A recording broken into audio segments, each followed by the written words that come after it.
Hey, what's up, my good peoples? It's your boy PC Williams coming to y'all live again on the great Monday. Hope you had a great weekend. Hope you had a great first day back at work. I know I did, man. Another great weekend of football in the books for us, y'all. Great things happened this weekend. Some bad things. Some, unfortunate injury. But hey, that's football, man. But hey, college football is 3 weeks old. NFL 2 weeks old, man. So still gotta talk about what happened, y'all. So anyways, it's 1K Sports, uncut, unbiased, unfiltered, unapologetic. Let's get it. Well, like I said, college football is officially, 3 weeks old now. So had a couple more upsets to go down. It's still early in the season. Nothing major's happened yet. No really big upset. Like I said, my idea of an upset is when an unranked team beats a ranked team. So to me, that's an upset. Whether the teams are, evenly matched, it's still to me an upset. So we had a couple. First of all, we had Arizona State being led by the great Herm Edwards, one of my all-time favorite coaches, took down number 18 Michigan State 10-7. Didn't watch the game that much, saw a few highlights, saw the box score. Michigan State was the better team, but it just seemed like they made a lot of mental errors. As a matter of fact, their game-time field goal attempt was negated by a 12-man in the huddle penalty. That's a mental error. That's a coaching mistake. That's not called for in a big game. That's how you lose games like that, man. So, but nonetheless, big shot to Herm Edwards, a top 25 takedown. Arizona State is 3-0. They're going the right direction. So, much respect and best of luck to Herm Edwards. Unranked Temple took down number 21 ranked Maryland.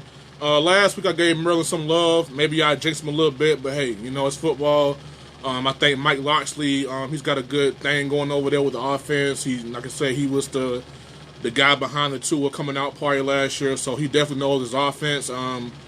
My only thing about Mike Locksley at times is he does seem to get kind of predictable with his play calling, kind of get stuck in his ways. That kind of came back last year to bite him in the ass with Tua last year, just kind of same old thing, not really showing much difference. So I think Maryland kind of had a wake-up call. When you get into that top 25, when you get into that in that rankings, the expectation go up. So sometimes you can't live up to it. And Maryland, they're a young team, new young coach, first time being ranked, since last year. So maybe they just kind of got full of themselves and kind of didn't take Temple that year, which has a pretty good defense, by the way. So big ups to the Temple on the takedown. We had BYU take down number 24 USC 30-27. USC took down Stanford last week. Stanford got beat down by UCF, so Stanford's not that good. Obviously, USC, that win last week was kind of fugazi because Stanford obviously is not that good this year. So big up to BYU for the big win. USC was ranked number 24. I'm not sold. I think JT is a pretty good quarterback when he's healthy. Not really sold, but still, nonetheless, I still think they should have beat BYU. They're still a better team, but BYU for the win.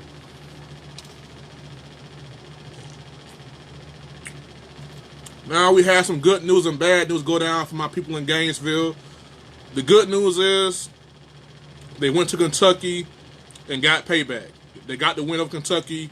Bad news is Frank's out for the season with a broken leg, it appears. But just like the game, my takeaway from the game, I think that Florida, to win like that, to win like Florida did, you lose your quarterback, you're already down 21-10. Your quarterback is gone for the game. They could have gave up, but they fought back. They showed great resiliency. They outscored Kentucky 19-0 in the fourth quarter. Kyle Trask came in for, Kyle Trask, not Trash. Kyle Trask came in for Felipe Franks. He was 9 of 13, 126, had a run. He scored the game-winning touchdown with his leg. So, I think Florida really showed something. I think the Felipe Franks injury is devastating because I did pick Florida to win the SEC East. I don't think it's going to happen now. I think losing Felipe Franks, that's too big of a hurdle to overcome if you go beat Georgia. Now, if Florida had lost last night, I still would have stood by my pick of them winning the East and going to Atlanta to play Alabama. But losing Franks like that and then you still got Georgia coming up, and Georgia still is a juggernaut themselves. Losing Felipe Franks, to me, that was the difference this year, is that you have a better, well-coached, well-refined, Felipe Franks. So now that he's out for the season, I just think any hope of them winning the SEC East went down with him. I think they'll continue to fight as they showed last night, but I think not having Felipe Franks will come back to be a big problem when they play against Georgia. So there goes my preseason pick for the SEC East, the Florida Gators. They won the game but lost the war. Franks gone for the season. The defense is amazing as always, but I think just the loss of Felipe Franks would just be too much to overcome to beat Georgia, man. All right, let's get down to why I even came here in the first place. There's been a whole lot of chit-chat going on about the Roll Tide. Oh, Bama don't play nobody. Oh, my God, they play all these ducks and all this, yada, yada, yada. First of all, that's false. Number 2, stop hating. And number 3, you don't win 5 national championships in a decade without playing top-notch competition. You don't get to be a champion without, at some point in the season, beating a legitimate top 5 team. Duh. Who goes to the playoffs? The top 4 teams in the country. Who do you play in the championship game? A top 5 opponent. You don't win championships and SEC titles playing ducks. So let me go ahead. I respect Joe Klatt. All right, I respect Joe Klatt. He's one of my favorite guys on TV. I love when he's on the Colin Cowherd show. That those two together is must-see TV. But Joe Klatt, Colin Cowherd, I love you both. I respect you both. You are both dead wrong when it comes to Bama and their restricted schedule. First of all, I'm not going to get into who plays who. It's football. On any given Saturday, any given Sunday, anybody can get taken down at any given time. It doesn't matter. So I'll just go to the team that everyone seems to have fallen in love with and wants to place above Alabama in terms of the hierarchy of who's the best team in the country right now. First of all, Clemson. Okay, let's take Clemson.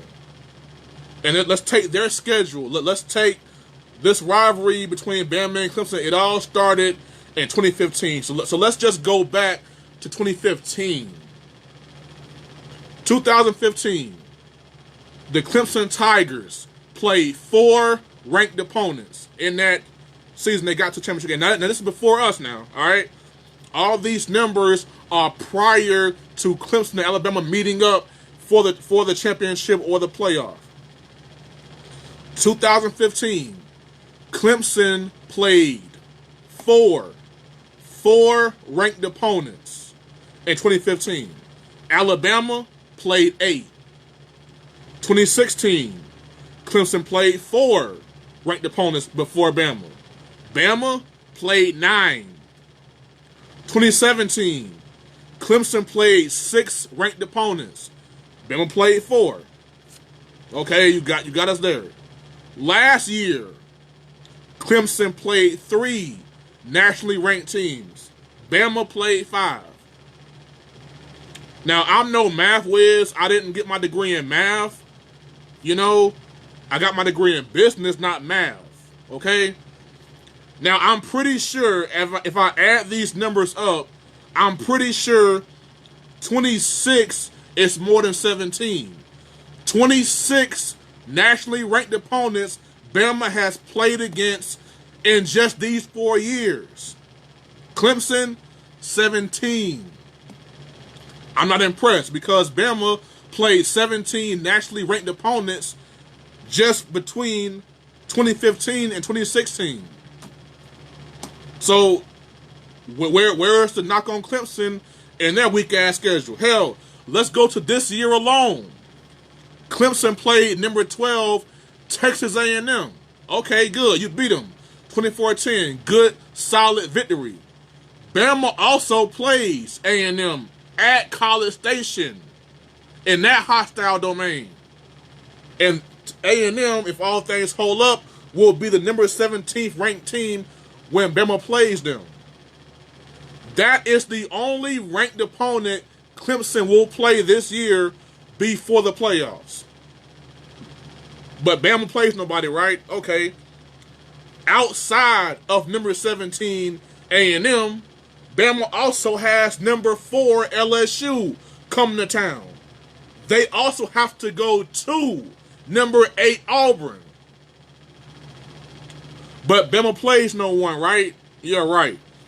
Matter of fact, let's go back to the start of the dynasty. Let's go back to 2010. Bama in 2010, 2011 started their season with Penn State. Penn State was ranked number 18 and number 23 respectively in those competitions. 2012, defending national champion Bama played number 8 Michigan in Jerry World. Number 8 Michigan won the Sugar Bowl the year before with Shoelace Robinson as quarterback.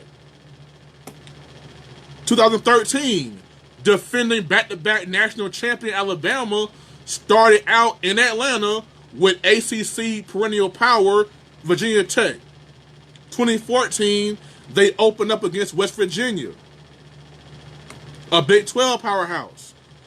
2015, they started out with number 20 Wisconsin, a perennial Big 10 power who has played in Big 10 championship games and Rose Bowls. 2016, they started the season out against USC, ranked number 20 at the time. Oh, by the way, Wisconsin was also ranked number 20 at the time when they played Bama. USC was ranked number 20. They won the Rose Bowl that year. 2017, Bama goes out there and plays number 3 ranked FSU with a healthy DeAndre Francois, a healthy Derwin James, a loaded FSU roster led by Jimbo Fisher. So this whole notion that Bama plays no one is BS. It's hatred, it's jealousy, it's obviously pro-Clemson, anti-Bama, because if you do your homework, you'll realize Clemson plays absolutely no one. So no wonder when they finally play Bama, they're so fresh and so energized. You ain't playing no damn body. No one's challenged you. No one's giving you nothing to think about. So Bama plays no one, that's BS. No, Clemson plays no one. That's why they're always so damn good, because they play no one. Oh, and by the way, Nick Saban, the head coach of the Alabama Crimson Tide, has the most wins in all-time history. In the 150-year history of college football, Nick Saban has the most wins over AP top 5 opponents. And what do you think most of those wins came from? At Alabama. I rest my case. Matter of fact, no, I don't. Let me give you another example of how Clemson is not on Bama's level in terms of expectation. Trevor Lawrence, who everyone loves, he's the next great thing. I've heard people say he's the greatest college football quarterback ever. Through 3 games, Trevor Lawrence has completed 64% of his passes for 831 yards, 5 touchdowns, 5 interceptions. He has played in SEC school, ACC school, and 1 duck. Now, if that was Tua, it'd be an ongoing conversation, especially with the way Jalen Hurts is playing right now. Can you imagine that? Think about it. No quarterback in the country right now is playing under more pressure than Tua. Think about it. The guy you lost to in the championship game, everyone loves him. The guy whose job you took, Jalen Hurts, he's at Oklahoma just setting the record books on fire over there. Jalen Hurts just might win the Heisman this year just on that narrative. So you have a guy whose job you took, who may go to another school and win the Heisman. You just might play him in the playoffs. And the guy that everyone loves so much, the guy you lost to in the championship game, Trevor Lawrence, is over here playing mediocre with no kind of media scrutiny.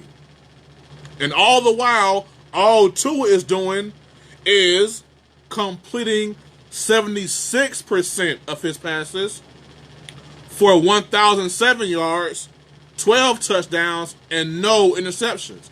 And Tua has also played an ACC opponent, an SEC opponent, and a Duck. Now, you reverse that. Let's say Trevor is doing what Tua's doing right now. Oh, praise him. He won the Heisman, don't even vote. If that was Tua with 831 and 5 touchdowns and 5 interceptions, y'all would kill Tua for that. Tua threw 6 interceptions last year. Just 6.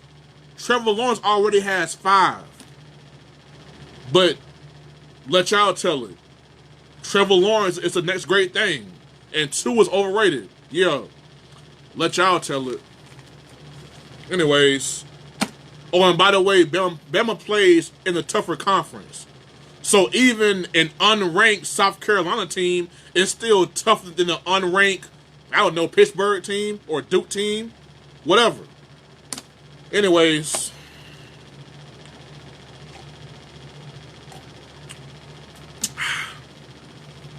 On to the NFL. Well, we had a pretty good weekend in NFL, week 2. You know, still early in the season. No need to panic. No need to, really make rational decisions. It's still a long season. Still got a few things got to go on. There were a couple of injuries I'm getting into here, but let's run down the scoreboard here, y'all. San Fran, the 49ers, beat the Cincinnati Bengals 41-17. My thoughts on the 49ers, man, they're showing promise. I didn't think Jimmy G would really do anything. I'm still not sold on him, but right now he's got a pretty good defense, pretty good front seven. You got Sherman in the backfield defensively, a veteran in the secondary. You have pretty good offensive line. You got weapons around Jimmy G. So we'll see how it plays out. I think they could be a sneaky team wild card wise, but to me they play in the wrong division because you still have the LA Rams, who I think is the best team in the NFC right now. I think you have the Seahawks, who are to me. If you gave me a choice, the Seahawks or the 49ers, I would take the Seahawks because of Russell Wilson. Excuse me. But right now I think the 49ers, they are formidable. But I just think in their division with Seattle and LA, that's going to be a tall mountain to climb there. But I still think late in the season they'll be a very good, I would say, sneaky wild card team. I think they'll find themselves in that conversation late in the season. Detroit took down the LA Chargers 13-10. I think when the Chargers are completely healthy and they eventually they'll get Melvin Gordon back in the backfield eventually, I think they'll be all right. I think the Chargers healthy with Melvin Gordon, with Derwin James, Mike Williams, Keenan Allen, Phillip Rivers, you get back Melvin Gordon, the defense with Bosa and Ingram, all those guys together healthy, all intact. They could be a problem for the Patriots, but right now they're just like a little sluggish. Got injuries here and there. Melvin Gordon still holding out. You got Bosa and Ingram doing pretty good, but Derwin James is not playing right now, who I think is one of the most talented guys in the NFL. Polk County stand up. So right now I think the Chargers they're kind of on the fence a little bit, but when they're completely healthy, I think they'll be as good as anybody in the AFC. Green Bay 21, the Vikings 10. The Packers offense right now is still trying to find its way. They scored the first 3 drives, then kind of stalled out. I think Dan LaFleur and A-Rod still getting to know each other. But I think when you got Aaron Rodgers, you got a chance against anybody with any kind of offense, man. So I think as the offense gets more in sync, the defense is killing it. I mean, you don't give Aaron Rodgers a defense. That's scary. You've given Aaron Rodgers a defense. That's an NFL worst nightmare. But, I think the Packers offense still trying to find its way, still trying to find itself. And I think once they do, they'll be fine. It won't be a problem. Indianapolis took out Tennessee. The Titans are a good, solid team. I just don't trust them. I don't trust Mariota. I don't trust, that offense from a week-to-week standpoint. I don't trust the defense. like to be a great team in the NFL, you have to be great consistently week to week. And I think Tennessee, they're on one week, they're off another week, they're on one week, they're off this week. You know, you just never know what you're going to get. You know, last week they blew out the Browns, just kill them. And then this week they lose to a Colts team with no Andrew Luck. I think the Colts have a great roster. The O-line is finally where it should be. It was just a little too late because, you know, Andrew Luck retired, you know, with the injuries and all that. But Brissett does have a good offensive line. He does have weapons with T.Y. Hilton and the crew. The defense is still pretty good. So they have a good roster, but I don't think Brissett can lead you there. Just not solo him, man. But they do have a great roster. New England beat the Miami Dolphins 43-0. I mean, right now, the Patriots are the best team in the NFL. They are the team to beat. The AFC, to me, is New England and the Kansas City Chiefs. Honestly, it's the Patriots and the Chiefs. I will give a fully healthy Chargers team a shot. I think the way Lamar Jackson is playing right now, I know it's against the Dolphins and the Cardinals, but if he is going to give you something like that, with that defense, that running game, I mean, they could be an issue. So right now, the AFC is Patriots and Chiefs. I give a healthy Chargers team a shot. I give a healthy Ravens team a shot, but a very long shot. Very long shot. Buffalo Bills beat New York Giants 28-14. Buffalo Bills, to me, is a very, very good, like I said, just like the 49ers. If I had to say in each conference, there is a very sneaky team that has quietly built their team for the future. And I think that's Buffalo in the AFC, and that's the 49ers in the NFC. So I think the Buffalo Bills are definitely a wild card type team. They could sneak in the playoffs and do some big things. We could, I don't mean not do big things, but they could, you know, get a wild card out of it. The AFC East is the Patriots zone. We all know that, but you know, with Miami being where they are and the Jets, you know, having different kind of injuries with their quarterback, you know, I just think the Buffalo Bills could, you know, end up maybe 8-8, 9-7, and kind of backdoor into the playoffs. And we'll just see, man. The showdown last night. Oh, my bad, y'all. A little off script here. But anyways, Seattle took out Pittsburgh 28-26. Russell Wilson was his normal self, 29-35, 300 yards, 3 touchdowns. I'm really impressed with Seattle because they just continue to be solid. You know, Legion of Boom, Marshawn Lynch, they all gone, and it just seems like Pete Carroll just rebuilds, you get started together, and y'all just keep going. You know, they were a wild card team last year. They played my Cowboys real tough. Excuse me. I think they're actually, dare I say, a better team. I think Jadeveon Clowney is a little better than Frank Clark. You still got B-Wag in the building. The secondary is young and improving. You know, Russell Wilson got DK Metcalf. I say that I called it for the draft. I said DK Metcalf will be a bust. I stand by that. I don't think he'll live up to the expectation that y'all placed on him. I think they were just a little too high, you know. But nonetheless, I think with Russell Wilson, he'll look a lot better. He won't be a bust. He won't be a complete bust. But I don't think he'll be an all-time great like everyone kind of think he will be. But, you know, DK Metcalf with Russell Wilson, I can sling that ball around, man. Who knows? But the thing with Seattle, they're in the same boat as the 49ers. You in the wrong division with the wrong team. The Rams are the best team in the NFC right now. So I think Seattle, like I said, if I had to pick Seattle or 49ers, I'll pick Seattle. So I will see them being a wild card team, you know, down the stretch, man. But hey, they are a solid team, man. And who knows how the Rams will be this year? Maybe they'll have a hangover at some point. I don't know. But right now the Rams are a top notch NFC team. But Russell Wilson and the Seahawks, man, look out for him, man. Well, Pittsburgh,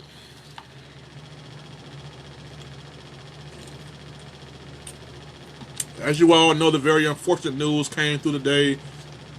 Big Ben Roethlisberger He's going to have elbow surgery. He's out for the season, and unfortunately, there goes Pittsburgh's season.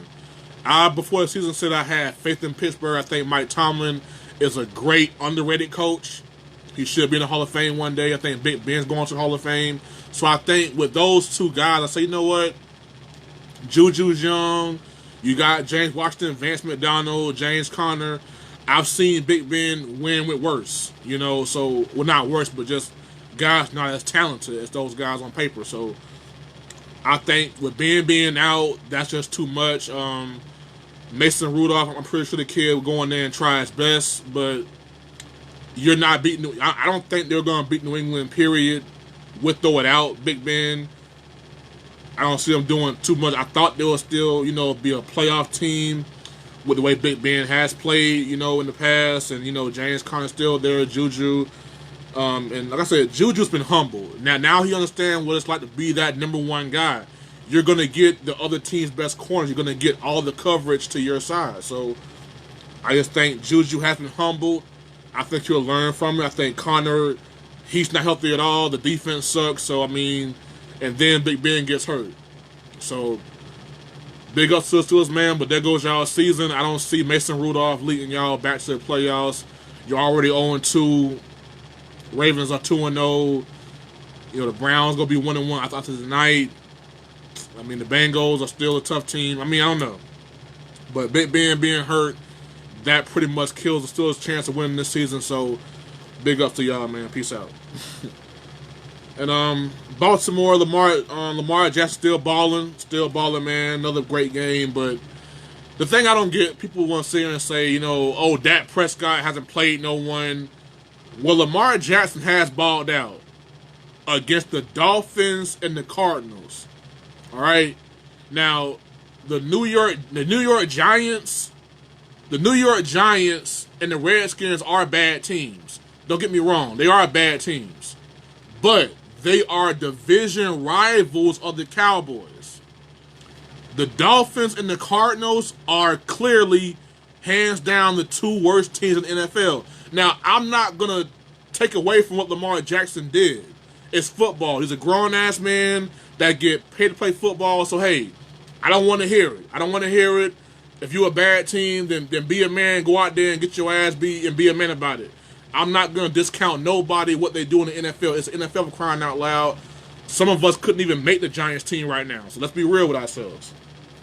But I'm going to call it what it is. Lamar Jackson has balled out this year, but I want to see more. The Dolphins are horrible. The Cardinals, they are horrible, but they will fight. They will fight in every game. You got Suggs over there. You got Chandler Jones. You got Fitzgerald. You got veteran leadership in that locker room. So those guys will fight. They will fight and will not give up. But let's call it what it is. The Arizona Cardinals and the Dolphins are the two worst teams in the NFL, plain and simple. But Lamar Jackson is balling.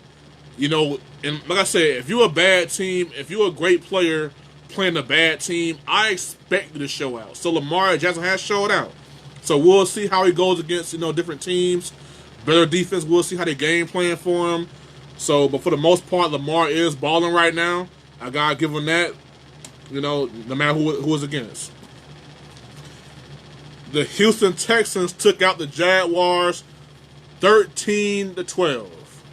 Duval will fall. They fall, and they fail. It's over, y'all. Look, I'm going to keep this real simple, Jacksonville. I love Duval.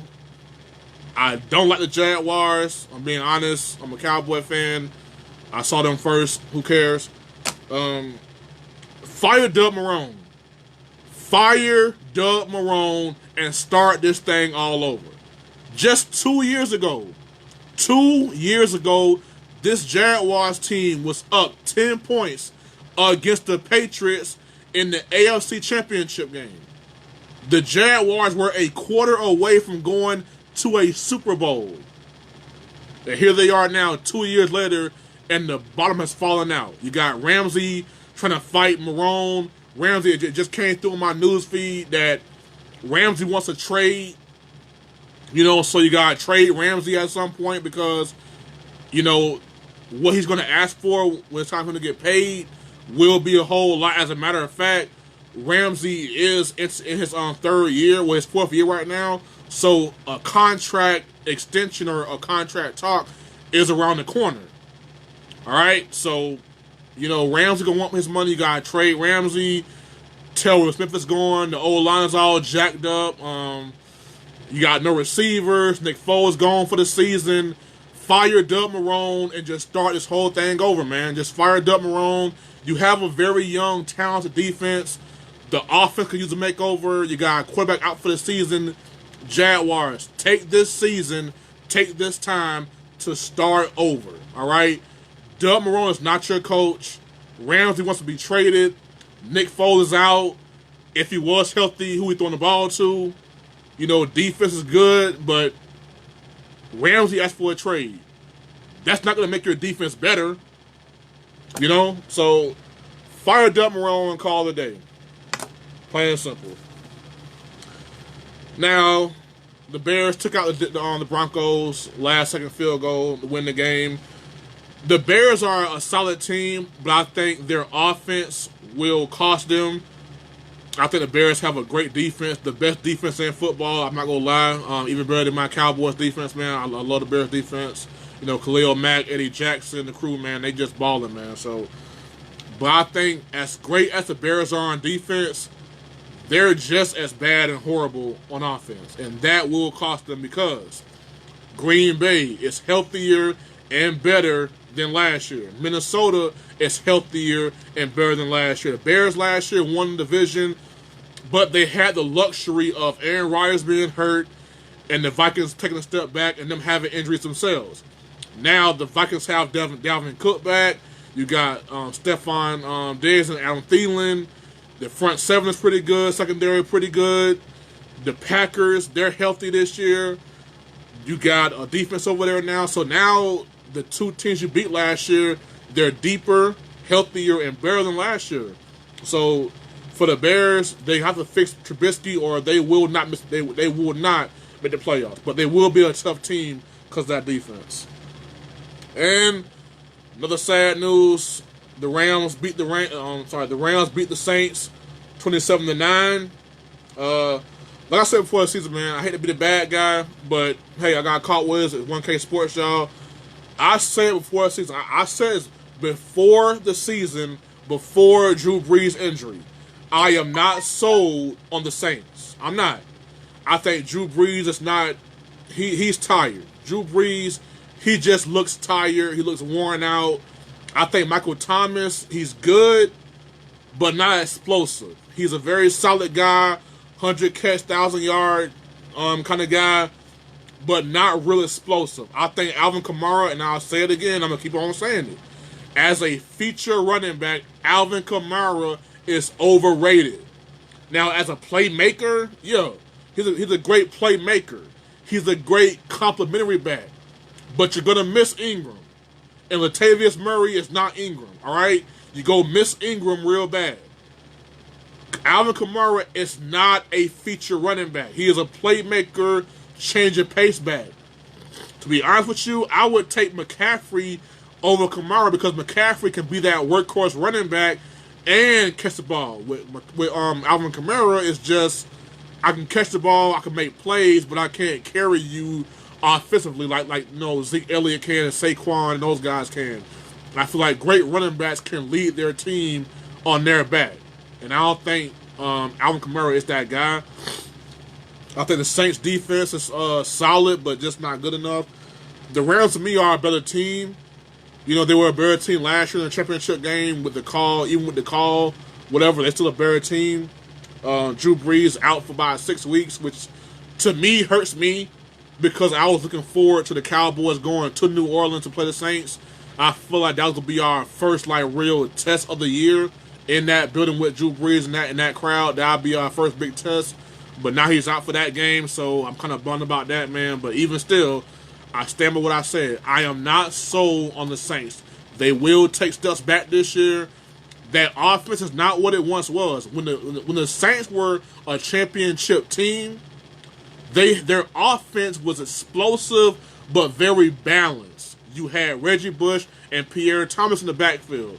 You had Marcus Colston, Robert Meacham, Lance Thomas, Jeremy Shockey. So you had weapons all over. With this offense, it's more dependent on Michael Thomas and Alvin Kamara. Two guys who I think are not... I don't think Michael Thomas is overrated. I just think that his impact is not as big as as a Julio. I feel like Michael Thomas last year had, 124 catches for 1,400 yards. If you give Julio or Tyreek Hill 124 catches, they'll give you about 1,700 to 1,800 yards. If you look at Michael Thomas' numbers, his averages, it kind of equates to a tight end. You know, a tight end can give you 124 for 1,400, whatever. Michael Thomas, to me, he doesn't give you that big play down the field, that breakaway, throw me a screen pass, I go 100 yards with it. No, he is a very solid, possession receiver, can make big plays in the red zone when you need it. But I just think him and Kamara just by themselves cannot carry this team. The old Saints, it wasn't just one guy. You had 6 legitimate guys. Reggie Bush, Pierre Thomas, Meacham, Colston, Shockey, and Lance Thomas. You had legitimate options on every single play. And I think Drew Brees has gotten older. Like I said, Kamara is not a feature back. That's a big mistake to let go Ingram. And Michael Thomas, he's good. Top 5, top 10 receiver. He doesn't give you that big play aspect that other guys gave you in the past. So, all right. How about them Cowboys? Now here we are on my weekly State of the Cowboys address. Excuse me. But once again, I'm off script here. The game last night, Atlanta beat Philadelphia 24-20. Julio Jones and Calvin Ridley both had over 100 yards and 3 touchdowns combined. Julio had the game-winning screen pass. It was just awesome. 4th and 3, they threw a screen pass to Julio Jones. He curled around, just untouched, man. Just special, man. But to me, the loss is not discouraging for Philadelphia. I feel like Philadelphia, they had some injuries last night. That's part of the game, but nothing serious. I think they'll all be back in time. Deshaun just got a groin injury, which is actually a bad thing for a guy of his style, a deep threat kind of guy. But hey, I think he'll be fine. Alshon Jeffrey will be fine. I think they'll be fine, man. So I think Philadelphia, when healthy, is loaded, very much so. And I still think the NFC East comes down to Philadelphia and the Cowboys, down the road here, man. So like I said, it's week 2. I'm not gonna panic. Philadelphia is 1-1, but they still have games against us down the road, so I'm not worried about that at all. Atlanta, I feel like the NFC South is right there. That division is right there on a silver platter. The Carolina Panthers, they're falling off. Cam Newton's not healthy. Drew Brees out for 6 weeks. And the Buccaneers, like I said, the Buccaneers suck, man. All right? So the Falcons, you have everything right there. You have it all right there. Like I said, Drew Brees is out, Cam is hurt, and Buccaneers suck. So there it is. Right there for the Falcons. There it is. It's your division to win or lose. Now, the state of my Cowboys. My Cowboys improved to 2-0 with a victory on the road in a very hostile environment against a very talented, very fierce rival in the Redskins.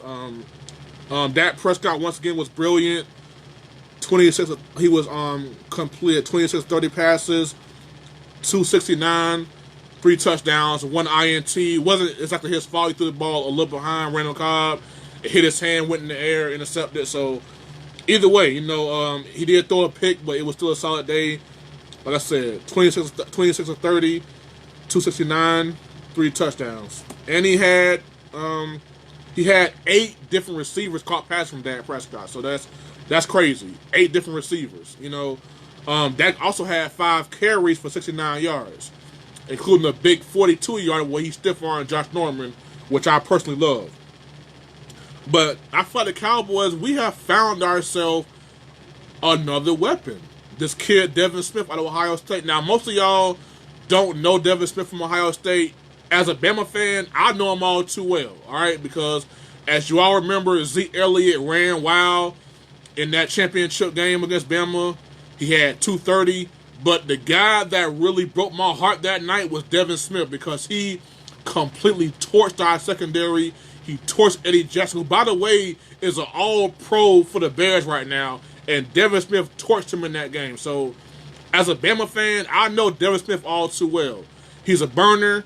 He's a downfield threat. You know, he's had some ACL injuries, but if that kid is healthy, then that gives us another deep threat. So now we have a legit 2 deep threats in Gallup and Smith. You got Amari and Cobb. You got Jarwin and Witten. So we got some weapons here, guys.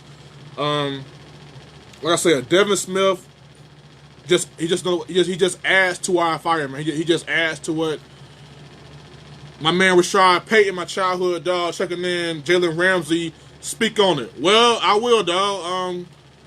He asked for a trade. I would trade him. I mean, right now he's an all-pro corner in his prime still, top notch. You'll get top billing for him, but you know you gotta ask yourself, what do you want in return for him? You know, you get a first-round pick. Me personally, I get a first-round pick and some offensive talent.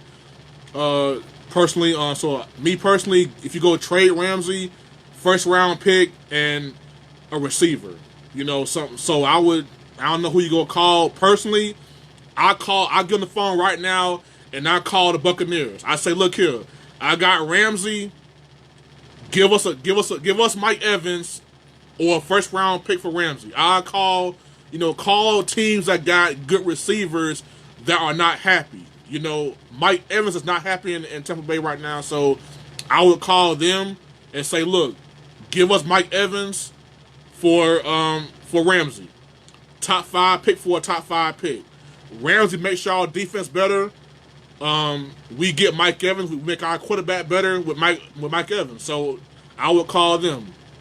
Now, as far as it being a smart or dumb move, the Jaguars are going backwards, bro. So I feel like you have to start looking at, okay, Ramsey is very, volatile. He's very unhappy, and if the time comes, he will demand top dollar.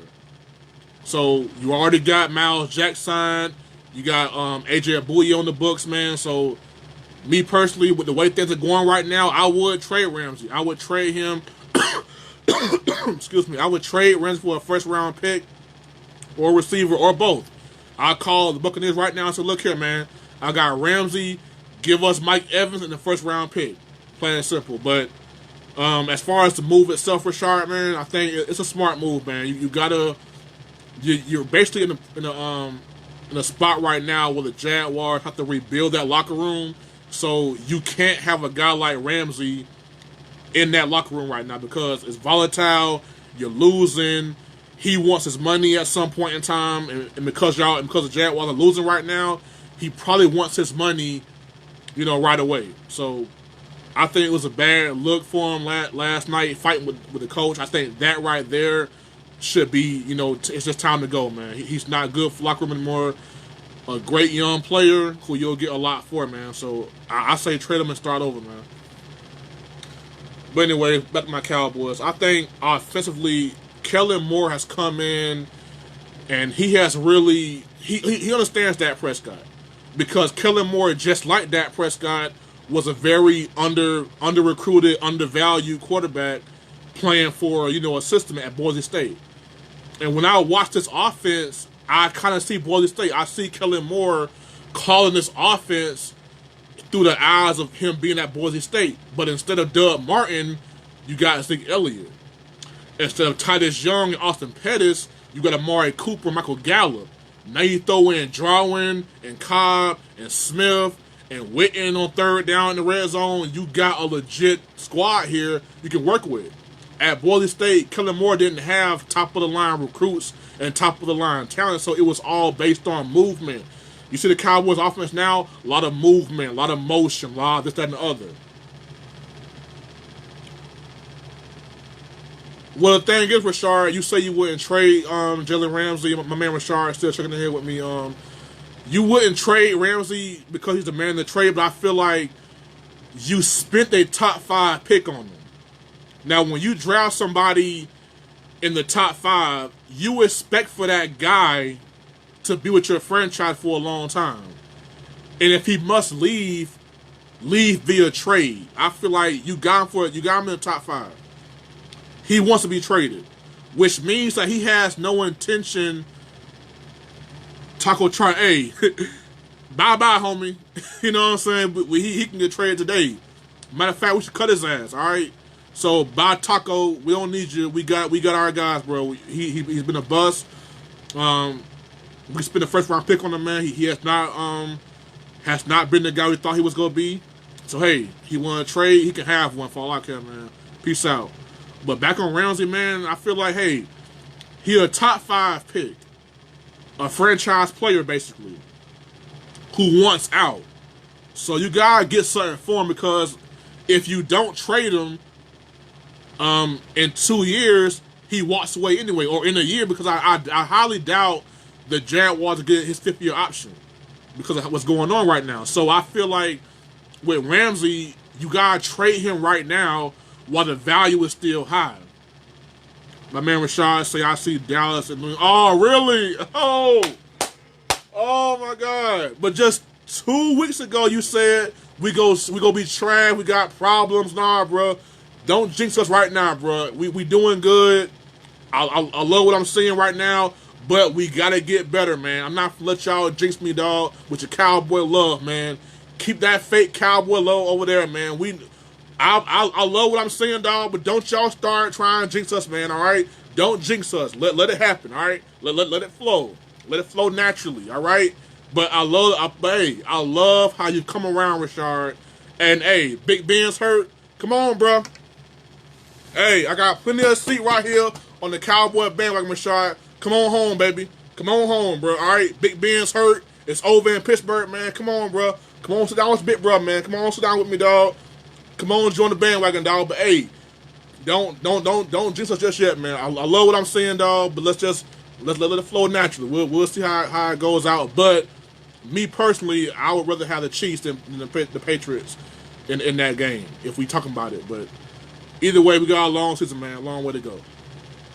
Y'all tanking. My man Rashad said they are tanking. Hey, go ahead, bro. I mean, Big Ben's out. He's getting old. Why not? Why not go ahead and call the year and go and get Tua from Bama, and go ahead and do what you gotta do, man. Or hell, tank, let Big Ben get healthy, and go get Jerry Jeudy from Alabama next year. Hell, he'll be a top 3 pick. Do what you gotta do, man. But like I said, there's plenty of room on the Cowboy bandwagon for you, dog. All right? But anyways, back on, like I said, Ramsey, man. Just my overall thought is he's a franchise player that you pick in the top 5. He's an all-pro. His trade value will not be as high as it is right now, because maybe in a year or so, other teams may say, never mind. But right now, as of right now, Jalen Ramsey's trade value is very high. Now, the great Branch Rickey, the guy that signed Jackie Robinson back in the day, he always had a saying, you always trade a player 2 years or a year earlier as opposed to a year too late. So right now, you got to trade Ramsey while the trade value is still high. Right now, you'll get a whole lot for him. In a year or so from now, maybe not. Right now, I guarantee you'll get a first-round pick for him. You'll get a first-round pick with Jalen Ramsey. A year or two from now, maybe not. So right now, while the value is still high, I trade Ramsey right now. Now, as far as my Cowboys are concerned, man, like I just told Rashard, man, I like what I'm seeing, but we got a lot of big things coming up, man. We still got to go to New Orleans. I know Drew Brees hurt, man, but Sean Payton and his play calling, his genius in that building with that crowd, they may play inspired. I'm not finna write it down as a win. We still got Green Bay coming to the crib. We still got the Jets on the road. We still got Philly at home. We got New York divisional game. We still got Minnesota. They're not bad. We go to Detroit. We got at New England.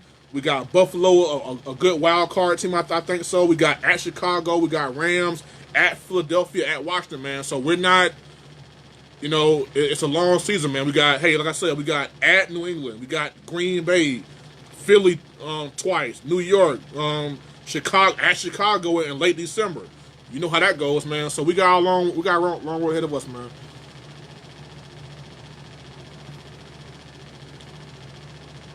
And you're right, Rashard. When the player demands a trade and everyone starts thinking they can do the same thing, but I feel with Ramsey, he wants out. He's saying, "Look, get me out of here." And the Jaguars have already kind of put it in the air that they have no plans to pay him that much money. Now he's gonna want he's gonna want Stephon Gilmore money or more. He's gonna want some big time money coming up here. So the Jaguars have already said we're not paying you. Rams has already said y'all better pay me when it's time. You know, so it's already been in the air. This whole trade to me, Rashard, has been in the air for about a good half a year. Ever since last year, when everything fell apart after the 3-1 start, I felt like the trade Ramsey rumors were already in the air. With the 0-2 start this year, it's just confirmation. Go ahead and trade the dude. If you trade Ramsey, I think you send a message. Hey, we will trade our top 5 franchise corner if he want to be here. And I think you're saying that it will cause other players to say that. No, I think it will send them a message like, hey, look, if you want to get traded, we will trade you on our dime. Like I said, send Ramsey to a bad team with a good receiver. Call the Buccaneers. Call the Colts. Andrew Luck is gone. He's gone. So say, look here, Colts. We got Ramsey, a top-notch corner. Give us T.Y. Hilton. Andrew Luck is gone. Give us T.Y. Hilton. We'll give y'all Ramsey. Or call Buccaneers, hey, y'all going down the drain with us too. Your quarterback sucks. You got a top 5 receiver who's not happy. So go ahead and give us Mike Evans. We'll give you Ramsey. So call bad teams with good receivers. Done deal. But I say, as a Cowboy fan, man, I love what I'm seeing. I'm not going to fall for the fake love from everybody. Everybody want to be on the wagon now. No, we still got a lot of work to do, man. Defense, we got Robert Quinn coming back next week. Secondary, oh man, AB civil case. Man, Rashard, I spoke on Bill Cosby on my show. I got great reviews from that. I got some, not so good reviews from what I said. So and knowing you, my bro, you got a daughter. I got a wife. I got sons. You got kids. We both got kids, man. So I say this. In today's world, bro, it seems like there's a lot of women that's coming out with these kind of things. It's not just AB. You see, R. Kelly, Bill Cosby, all these guys. It seems like women are just coming out of nowhere with this. It happened to me story. So I feel like this, man. If he did do it, then he will get what he deserves, and he deserves what he gets if he did do it. But I feel like with the way things are nowadays, AB is innocent to proven guilty. And I feel like this young lady has to answer those questions. I feel like, when you come out years later and you say, oh, a guy did this to me, and I'm speaking on it now because I feel comfortable, it's like, okay, you still got to answer these questions as opposed to like, okay, well, why you took so long? What's your angle now? Why now and not last year? Or whatever. It just seems like these things are becoming common now where they're coming out saying that. But I commend the Patriots and the NFL for not putting AB on the exemption list. And you're right. This alleged thing happened 3 times, so that's where I kind of find myself saying, okay, if he inappropriately touched you 1 time, then why would you ever go around him again? So I feel like that there's a knock on the case right there. Not to mention Hollywood Brown that played for the Ravens is AB little cousin, and he was at the apartment and on one night of these alleged things, and they're going to question him for some things. And I mean, I don't think Hollywood gonna sell his own cousin out. So if anything, his story may clear AB. So that to me is a bit wild card, you know, where you're saying, okay, they're going to interview Hollywood Brown. Now, of course, if I had to guess, he's not going to sell his cousin out, so he'll probably say it didn't happen. So if you're asking me, I feel like let it all play out. If he did, in fact, do this, then I would say, young lady, show me proof. Show me something that confirms your story. But in the meantime, to be fair, AB is still playing.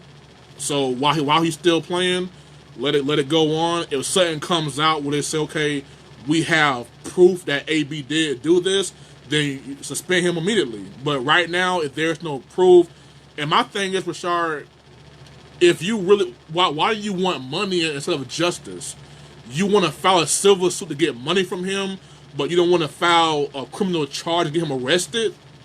That makes no sense, because if you really are scarred from that situation and he really did do these things to you, why do you want money and not justice? And that's my question to any female that comes out years later. Okay, why do you want money and not justice? Wouldn't you want this guy that did these things to you to go rot away in jail, or go to jail where guys like and Rashard, you from the East Side, bro? You know, you go to jail with a charge like rape or something like that. That's not good for you. You go to somebody prison saying you raped some woman. That's not good for you inside that prison.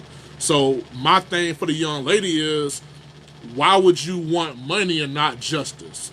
So that's my whole thing. You know, if AB did sexually harass you, then go to the cops and file a criminal charge. Why are you trying to get the man's money? Why not take his freedom if he did this to you? So that's my big question. Why do you want money and not justice? So,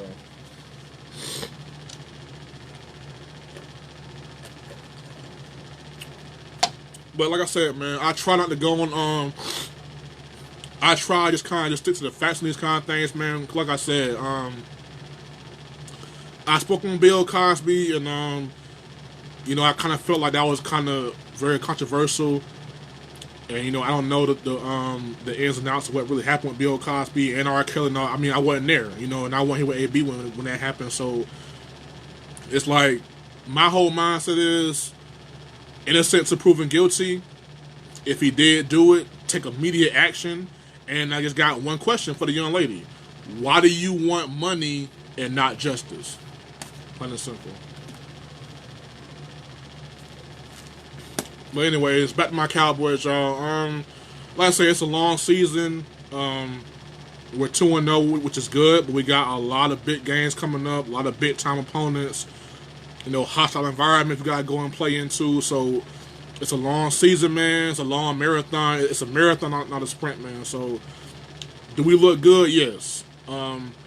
But I'm waiting for that big test. We haven't been tested yet, so I'm waiting for that big test. I thought it was going to be in New Orleans, but with Drew Brees being out, I mean, you know, we'll just go in there and try our best, you know. But like I said, I'm not counting New Orleans out, because you still got Sean Payton, you still got the offense, you still got that crowd, that city that will stand behind. They'll play for Drew Brees, man. So we'll see how it plays out, man.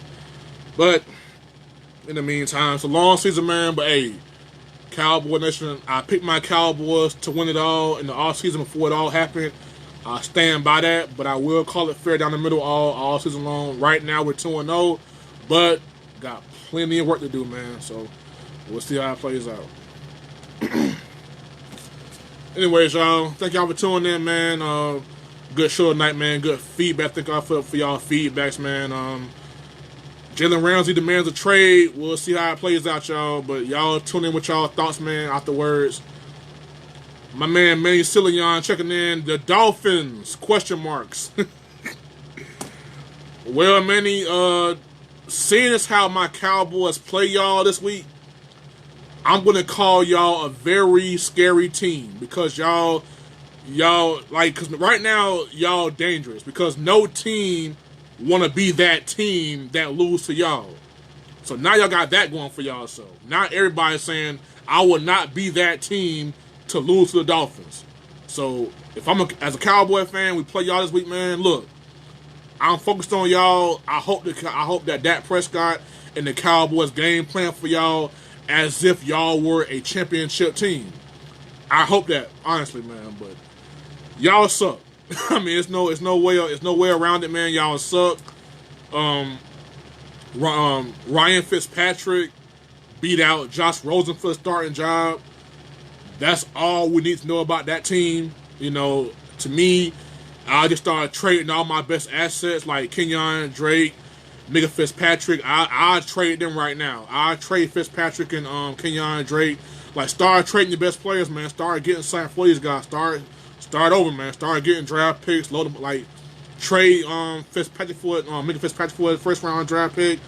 I would trade Kenyon Drake for a second or third round draft pick. So just start trading guys and getting guys in, man. Start making some moves down the stretch here, man. Because right now, the way y'all team is, man, I think y'all really gonna be in that Tua sweepstakes, man. Y'all just might get to it, man. But if I was a GM of dog, I started making trades, man. I started getting some first round picks in here. I started piling up draft picks, man, and just start this thing all over, man. Because right now, with the Patriots doing what they doing, and the Bills have gotten better, and the Jets have gotten better when they're healthy, they'll be good. I mean, it's a lost cause, bro. And I think y'all just gotta just start over, man. Just start trading guys and start, seeing what's out there, man.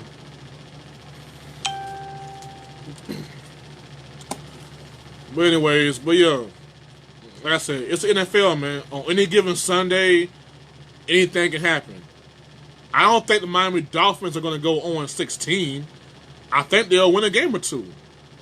I just hope it ain't my Cowboys that y'all win against. That's all I'm saying, man. But I think they'll be all right in the future. Like I said, just start trading some guys away, man. Just start getting things done. Trade Mika Fitzpatrick, trade Kenyon Drake. You already traded Laremy Tunsil. I mean, just start getting guys in, man. Just start doing what you gotta do. But as far as tanking, of course you're gonna tank. But I mean, just start making moves, man. Just start getting stuff done right now. Remember the 49ers? A few years ago, 2 years ago, they were 0-6, and then they went and got Jimmy G. Just one trade turned. So you just never know. You just never know. One trade can change a lot of things, bro. So I would just start trading guys, man. It's bad, and the crazy part is, because y'all beat the Patriots last year, y'all gave the Chiefs home field advantage. So y'all, just last year, y'all beat the Patriots, man. You hope y'all beat us and turn the season. Well, Manny, bro, because you my dog, I was hoping that we didn't blow y'all out. But now I wish we blow y'all out. Now I pray we blow y'all out for that comment. We will not be the team. Like I said, Manny, y'all are a dangerous team because nobody wants to be that one on y'all win column. Nobody wants to be that, and I sure as hell don't want to be my Cowboys, man. So good luck with that. Y'all will be 0-3, but if y'all go 13-3, I don't care. As long as you don't beat my Cowboys, man. So I don't care. Do what y'all got to do, man.